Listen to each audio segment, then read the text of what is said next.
Welcome to Empathy Stories, the channel where heartfelt journeys and life-changing moments come alive.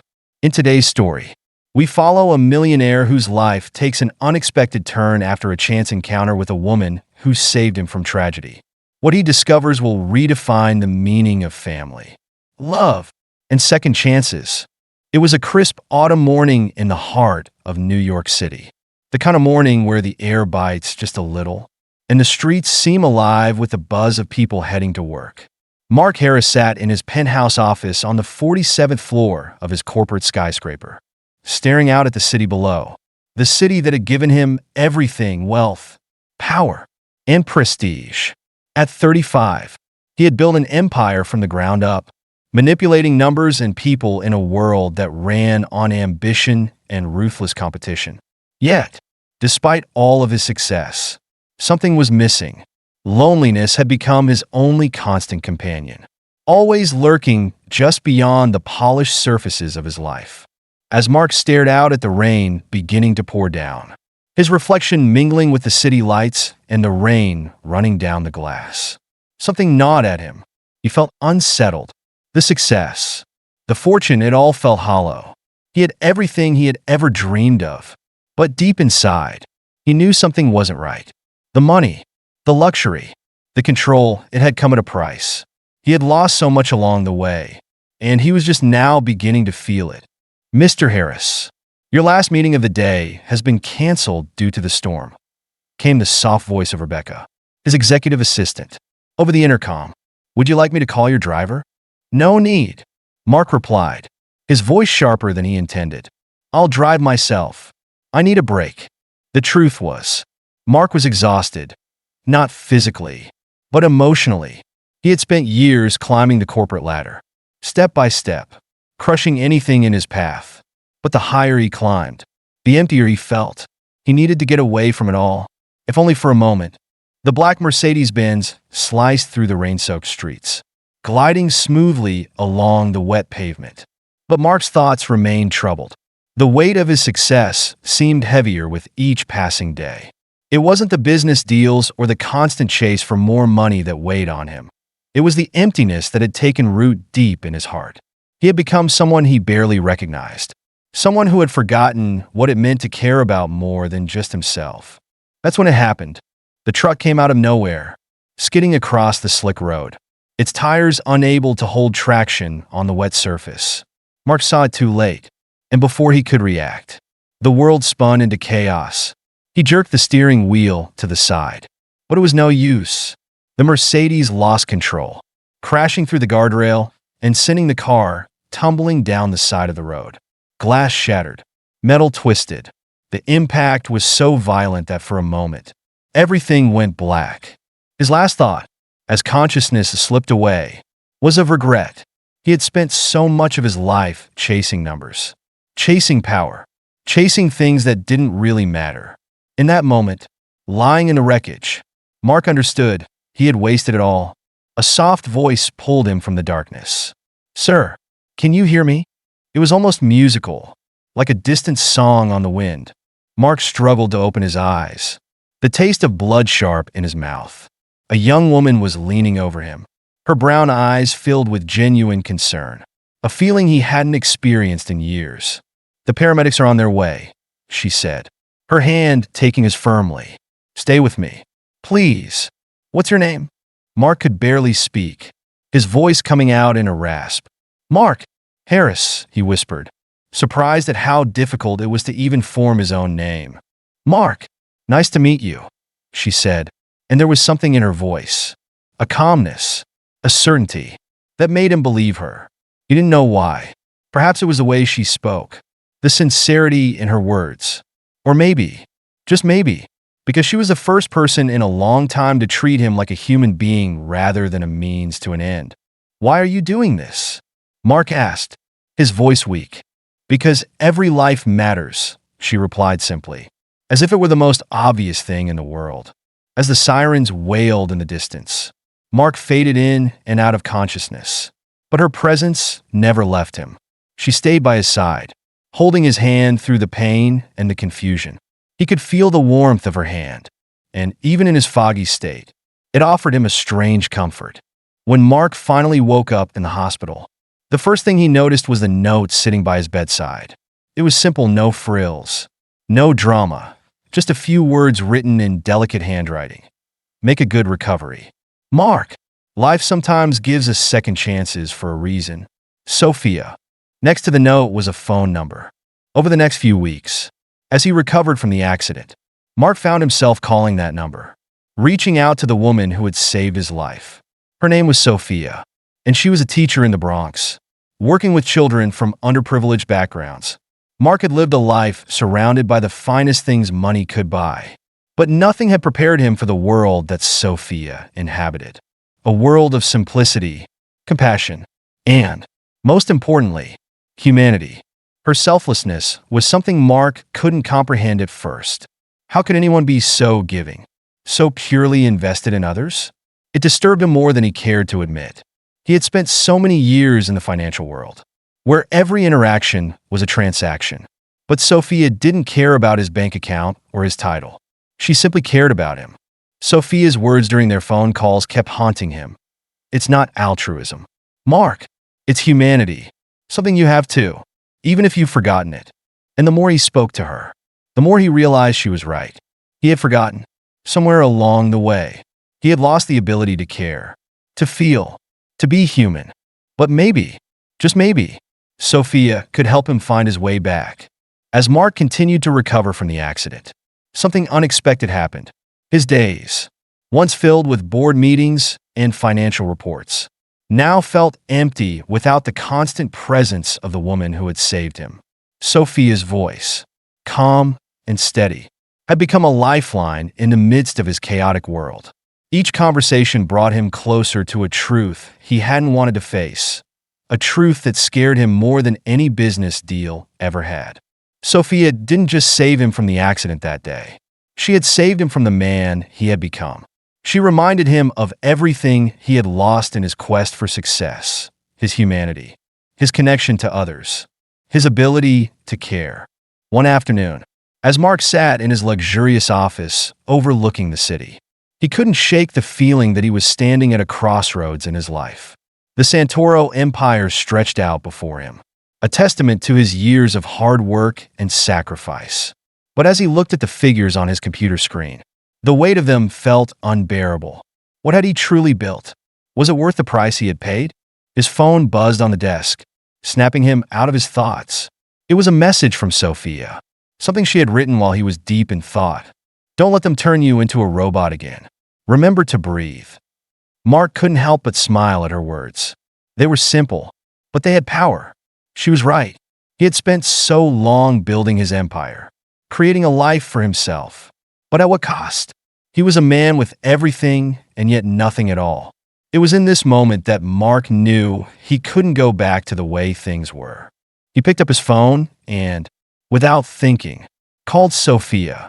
She answered quickly, as if she had been waiting for him. Mark, how's your day going? She asked with that same warmth in her voice. It's going, he replied, his voice distant. Listen, I need to see you. There was a pause on the other end. I'll be here. You know where to find me. He didn't waste any time. Mark knew he had to make a choice, one that would change everything. After years of focusing solely on his career, he realized he had lost sight of what truly mattered. The decision wasn't easy, but it was simple. When Mark arrived at the small school in the Bronx, he found Sophia in the community garden, surrounded by children, teaching them about plants and how to grow their own food.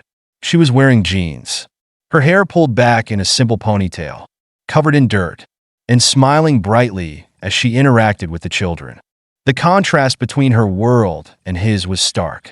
He had spent years surrounded by wealth, power, and luxury.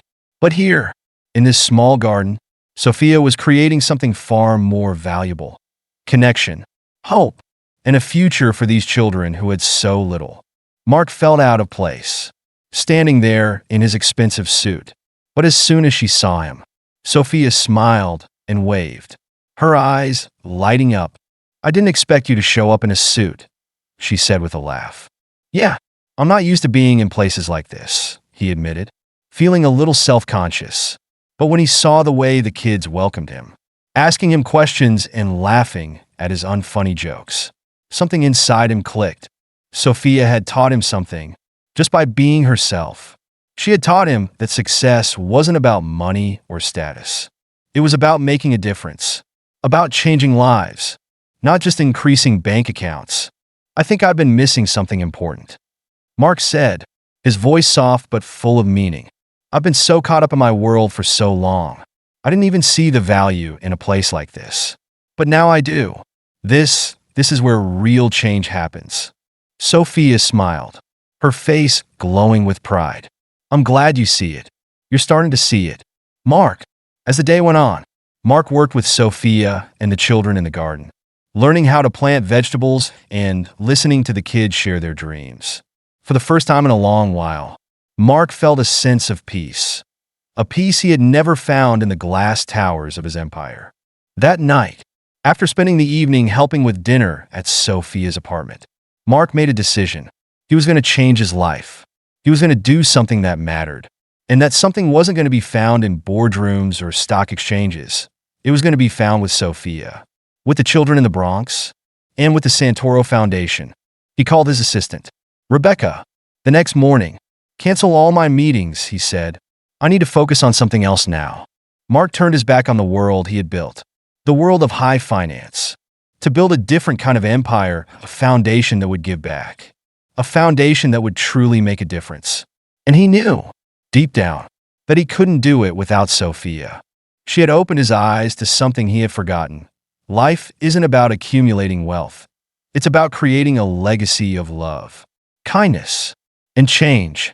And as they stood together in the small community garden that afternoon, Mark realized something he had never allowed himself to feel before. Hope.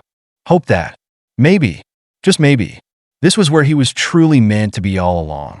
As the weeks passed, Mark found himself more and more immersed in the world he had once avoided, the world of real human connection, of giving rather than taking. His work with the Santoro Foundation became his new focus, and it filled him with a sense of purpose that he hadn't felt in years. But even as his heart swelled with the joy of helping others, he couldn't escape the memory of his last conversation with Sophia. Their relationship, once a simple friendship born out of gratitude and shared moments of healing, had deepened into something more, a connection that Mark couldn't ignore. His feelings for her were stronger than anything he had ever felt in his life. But Sophia, always the realist, seemed to sense his inner turmoil. Every time they spoke, there was a certain distance in her eyes, a hesitation that was hard to ignore. It was one cold evening in early December, as Mark stood in the Foundation's newly renovated office, watching the snow gently fall outside, that his phone buzzed with a message from Sophia. Can we meet tomorrow? The text read, I need to talk. The message left a knot in Mark's stomach. He had sensed something was coming. They had been building something so beautiful together, but there was an unspoken fear hanging in the air. He quickly typed back, Of course, I'll be there. The next day, Mark found himself waiting in the small park near the Bronx where they had first met. The old oak tree they had sat under together now stood as a symbol of their changing lives. He leaned against a bench, lost in thought, his mind racing with all the possibilities of what Sophia might say. He couldn't lose her, not now, not after everything they had been through together. When Sophia arrived, she was dressed simply, her eyes a little distant, but her smile still warm. She sat down beside him on the bench, but the space between them felt vast, as if something had shifted. Mark, she began, her voice steady but tinged with sadness. I've been thinking a lot lately about everything we've built together. The foundation, the children, the life we're starting to create. And I know you're ready to move forward with all of it. She paused, turning to face him. But I don't know if I can. Not yet.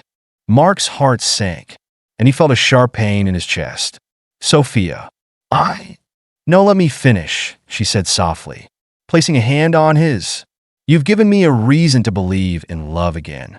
Mark, but I can't help but feel that I'm holding you back. You've changed everything about your life. But what about me? What if I'm not ready to let go of the past? Mark listened, his mind racing. I'm not asking you to let go of anything. Sophia, I'm asking you to take this step with me, to build something new together. She shook her head, tears welling up in her eyes. I don't know how to do that. The fear is still there.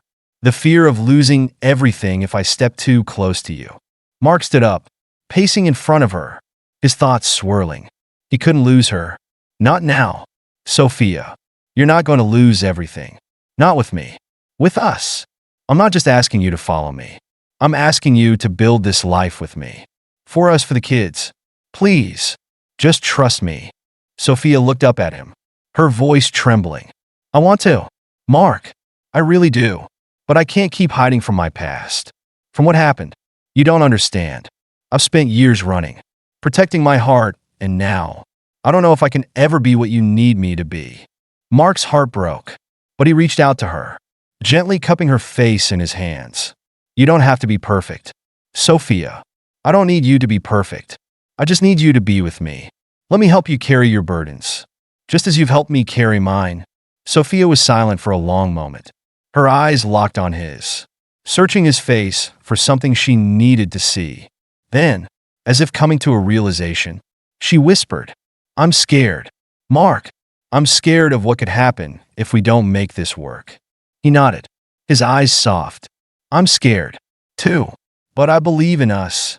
In this, we'll face it together, and we'll fight for what's worth fighting for. Sophia's shoulders seemed to relax, and she reached out to take his hand.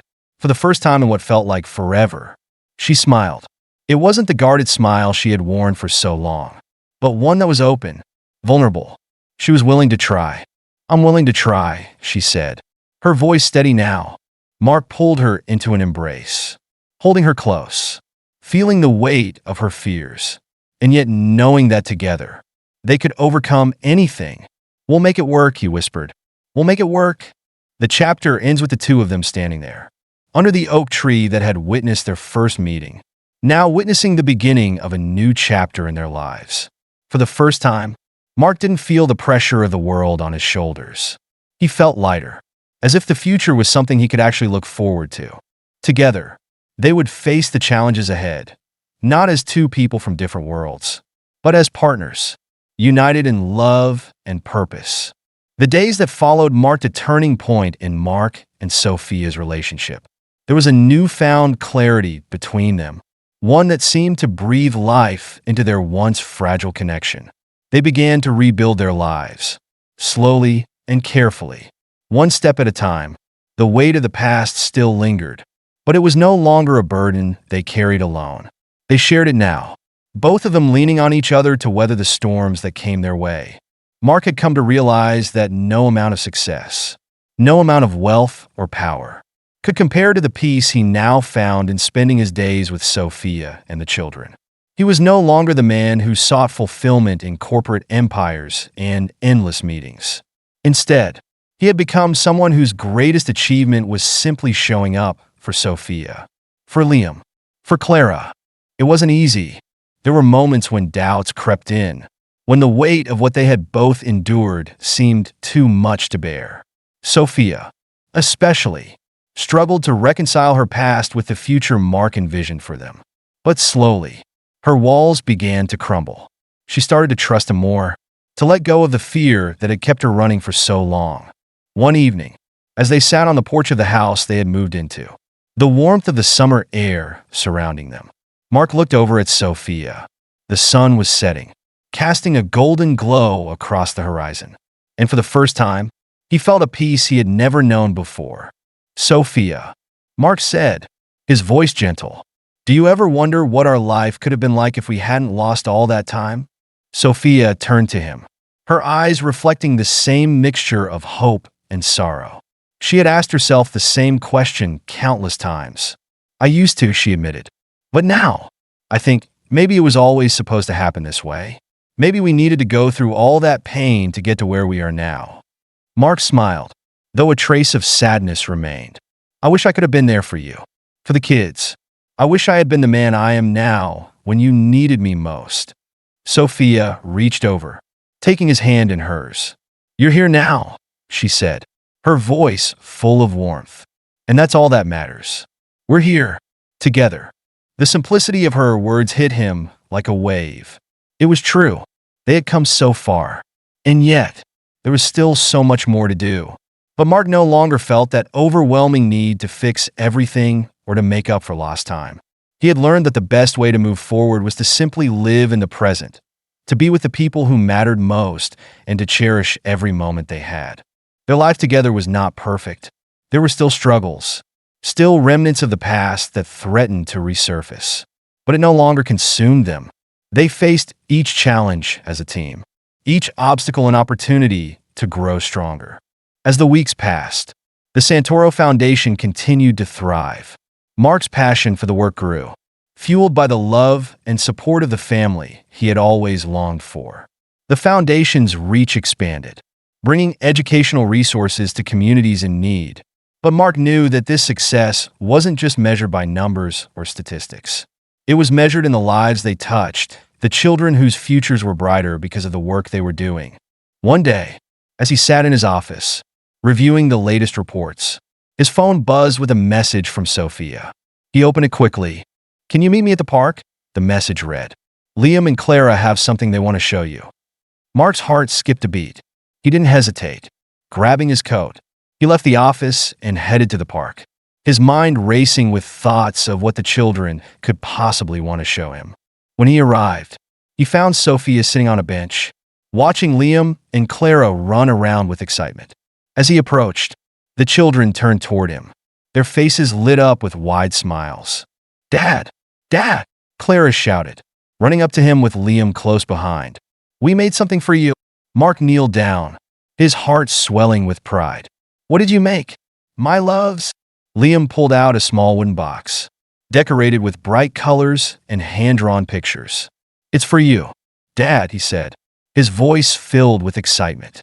"It's a treasure chest, just like the ones in your stories. We want to give it to you because you're our hero." Mark's chest tightened as he accepted the gift, his hands trembling slightly. He looked at Sophia, who had tears in her eyes, and then back at the children. "You made this for me?" "Yeah," Clara said proudly. "You're the best dad ever." Mark blinked back tears, overwhelmed by their love. He had always dreamed of being a father, but he had never imagined it would feel like this, so full of love, so real. "Thank you," he whispered, his voice thick with emotion. Sophia joined them on the bench, her hand resting on Mark's shoulder. "They're amazing, aren't they?" she said softly. Mark nodded, his eyes still on the children. "They are," he agreed, his voice full of wonder. As the sun began to set, casting a warm glow over the park, Mark realized that this was the moment he had been waiting for. He didn't need anything more than this. He had everything he ever wanted: a family, love, and the chance to build something meaningful. The chapter ends with Mark, Sophia, and the children walking home together, their laughter echoing in the evening air. For the first time in his life, Mark felt truly at home. And as he glanced at Sophia, her hand in his, he knew that whatever challenges lay ahead, they would face them together as a family. The months following that day in the park were filled with moments of joy, tenderness, and quiet victories. Mark, once consumed by the relentless pursuit of wealth and power, had found a new purpose in life. His days were spent at the foundation, helping to bring educational opportunities to underprivileged communities. His nights were filled with laughter and warmth, surrounded by his family: Sophia, Liam, Clara, and the twins who had brought so much life into their home. The Santoro Foundation flourished, growing faster than Mark had ever imagined. He poured his heart into every project, every initiative, knowing that the work they were doing had the power to change lives. But more than that, he knew that the true change had already begun in his own life. He had traded the cold, empty towers of Wall Street for the warmth of his home. And it was there, in the small moments with his children, that he found the true meaning of success. Sophia, too, had embraced her new life. The fear that once dominated her every decision had slowly faded, replaced by a sense of peace she had never known. With Mark by her side, she was no longer running from her past. She was building a future, one that was full of love, hope, and possibility. She continued her work in education, pouring her passion into helping children grow and thrive. And she did it all with a quiet strength that Mark admired more than he could say. But life was not without its challenges. Though they had made incredible strides, the shadows of the past still lingered. There were moments when they had to remind each other that the road ahead would not always be easy. But they faced every challenge with the same resolve that had brought them together in the first place. The belief that they could overcome anything as long as they were together. One evening, as Mark sat on the porch watching the sunset with Sophia, the twins playing in the yard nearby, he felt a deep sense of gratitude. He had spent so many years chasing a life that he thought he wanted, only to realize that the life he had was the one he had been searching for all along. The family he had always dreamed of, the love that had eluded him for so long, was finally his. Sophia, Mark said, his voice soft but steady. Do you ever think about how far we've come? How everything changed when we stopped running from it all? Sophia turned to him, her eyes warm. Every day, she replied. I think about it all the time, and I'm grateful for this. For us, for the family we've built together. Mark smiled, reaching for her hand. Me too, he said. You showed me what truly matters in life. You and the kids, this is all that matters. As the days passed, Mark found himself thinking less and less about the empire he had built. Instead, he focused on the small moments, the sound of his children's laughter, the way Sophia's eyes sparkled when she smiled, the feeling of being home. He had found something more valuable than any amount of money or success: the deep, unshakable love of a family. Conclusion. It was a crisp autumn day when Mark and Sophia stood together at the edge of their property, watching their children play. The sound of their laughter echoed through the yard, filling the air with joy. Mark felt a warmth in his chest, a peace that he had never known before. He had spent so many years searching for something, not realizing that it was right in front of him all along. Looking at Sophia, Mark knew that this was his home, wherever she was, wherever their children were. That was home. Together, they had built a life filled with love, trust, and second chances. They had faced their past, confronted the fears that had held them captive, and come out stronger on the other side. Mark had once been a man driven by the pursuit of success, but now he was a man who knew what truly mattered: the love of his family, the joy of simple moments, and the chance to build something meaningful that would outlast any empire. As the sun set over the horizon, Mark took Sophia's hand in his. I love you, he whispered, his voice filled with emotion. I love you too, she replied, her eyes glistening with tears. And in that moment, as they stood together, surrounded by the life they had created, Mark knew that this was just the beginning. The rest of their story was yet to be written, but it was a story they would write together, with love and hope as their guiding light. The chapter ends with Mark and Sophia watching the stars appear in the evening sky, knowing that no matter what the future held, they would face it as a family, together. Thank you for joining us on this inspiring journey of redemption and unexpected blessings. Stories like this remind us that love and connection can transform even the most broken paths. If you enjoyed this story, please like, share, and subscribe to Empathy Stories. Your support helps us bring more meaningful tales to life. Let us know your thoughts in the comments below, and we'll see you next time for another unforgettable story.